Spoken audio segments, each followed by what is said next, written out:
seorang laki-laki yang bernama Darius orang media menjadi raja yang baru. Darius berumur 62 tahun. Darius menganggap adalah gagasan yang baik memilih 120 wakil raja memerintah di seluruh kerajaannya. Ia memilih 3 orang untuk mengepalai ke-120 wakil raja itu. Daniel merupakan salah satu dari ketiga pengawas itu. Raja memberikan tanggung jawab kepada mereka sehingga tidak seorang pun yang dapat menipunya dan dia tidak akan kehilangan apa-apa dalam kerajaannya. Daniel menunjukkan bahwa dirinya lebih baik daripada pengawas lainnya. Ia melakukannya dengan tabiat yang baik dan kemampuan yang luar biasa. Raja sangat terkesan dengan Daniel sehingga ia berencana mengangkatnya memerintah atas seluruh kerajaan. Namun, ketika pengawas yang lain dan wakil raja mendengar hal itu, mereka sangat cemburu. Mereka berusaha mencari alasan menuduh Daniel. Jadi, mereka mengawasi yang dilakukan Daniel ketika melakukan pekerjaan di pemerintahan. Tetapi mereka tidak menemukan kesalahan pada Daniel. Jadi, mereka tidak dapat menuduhnya karena kesalahannya. Daniel ialah seorang yang dapat dipercayai. Ia tidak mencuri dari raja dan bekerja sangat keras. Akhirnya mereka mengatakan, kita tidak pernah menemukan alasan untuk menuduh Daniel berbuat kesalahan. Jadi, kita harus menemukan suatu tuduhan yang berhubungan dengan hukum Allahnya. Jadi, kedua pengawas dan wakil raja pergi menghadap raja. Mereka berkata, Raja Darius, hiduplah selamanya. Para pengawas, pegawai tinggi, wakil raja, penasihat, gubernur telah menyetujui suatu hal. Kami berpikir bahwa raja harus membuat hukum. Setiap orang harus mematuhi hukum ini, siapa saja yang berdoa kepada Allah yang lain atau manusia, kecuali kepada engkau, Raja, dalam 30 hari ini, akan dilemparkan ke kandang singa. Sekarang ya Raja, buatlah hukum pada sebuah kertas dan tanda tanganilah. Dengan demikian, hukum itu tidak dapat diubah. Karena hukum orang Media dan Persia tidak dapat dibatalkan atau diubah. Jadi, Raja Darius membuat hukum itu dan menandatanganinya. Daniel selalu berdoa kepada Allah 3 kali sehari. 3 kali sehari ia berlutut untuk berdoa dan memuji Allah. Walaupun Daniel telah mendengar hukum yang baru itu, ia tetap pergi ke rumahnya berdoa. Daniel naik ke kamar atas di rumahnya dan membuka jendela yang menghadap ke Yerusalem. Kemudian Daniel berlutut dan berdoa seperti biasanya. Kemudian para pengawas dan wakil raja pergi bersama dan menemukan Daniel sedang berdoa dan minta tolong kepada Allah. Jadi, mereka pergi kepada raja dan berbicara kepadanya tentang hukum yang dibuatnya.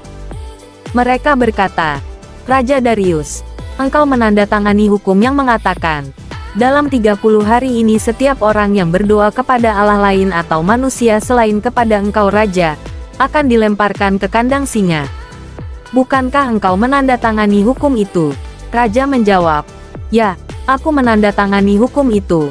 Hukum orang Media dan Persia tidak dapat dibatalkan atau diubah. Kemudian mereka berkata kepada Raja, orang yang bernama Daniel tidak menghormatimu. Ia seorang tawanan dari Yehuda dan dia tidak menghormati hukum yang engkau tanda tangani. Daniel tetap berdoa kepada Allahnya 3 kali sehari. Raja menjadi sangat sedih dan marah ketika mendengarnya. Ia memutuskan untuk menyelamatkan Daniel.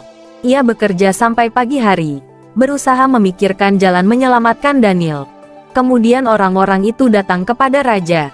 Mereka berkata kepadanya, ingat, Raja, hukum orang Media dan Persia berkata tidak ada hukum atau perintah yang ditandatangani Raja yang dapat dibatalkan atau diubah. Jadi, Raja Darius memberikan perintah.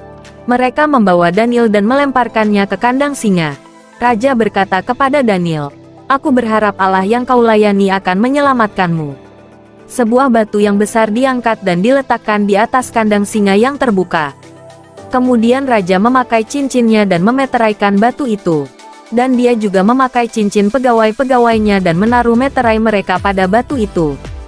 Itu menunjukkan bahwa tidak seorang pun dapat memindahkan batu itu dan membawa Daniel keluar dari kandang singa. Kemudian Raja Darius pulang ke rumahnya.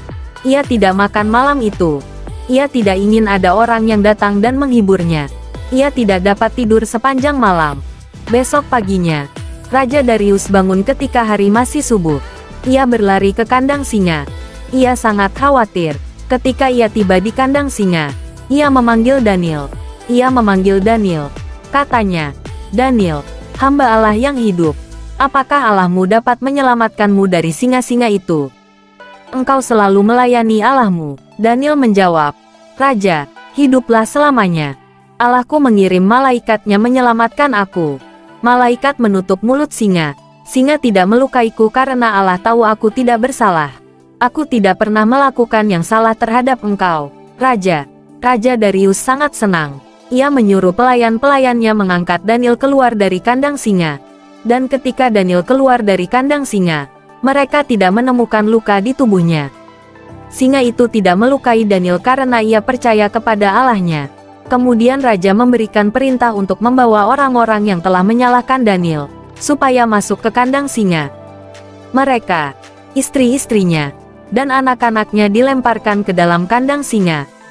Singa-singa itu menerkamnya sebelum mereka menyentuh lantai kandang singa. Singa-singa itu memakan tubuhnya dan kemudian meremukkan tulang-tulangnya. Kemudian Raja Darius menulis surat ini kepada semua orang dari berbagai bangsa dan bahasa di seluruh dunia. Salam. Aku membuat hukum yang baru. Hukum itu berlaku untuk semua orang di semua bagian dalam kerajaanku. Kamu semua harus takut dan hormat kepada Allahnya Daniel. Allahnya Daniel ialah Allah yang hidup. Allah yang hidup selamanya. Kerajaannya tidak pernah binasa. Pemerintahannya tidak pernah berakhir. Allah menolong dan menyelamatkan orang. Ia melakukan mukjizat yang luar biasa di surga dan di bumi. Allah menyelamatkan Daniel dari singa-singa. Jadi, Daniel sangat berhasil selama masa Darius menjadi raja dan selama masa pemerintahan Koresi menjadi raja Persia.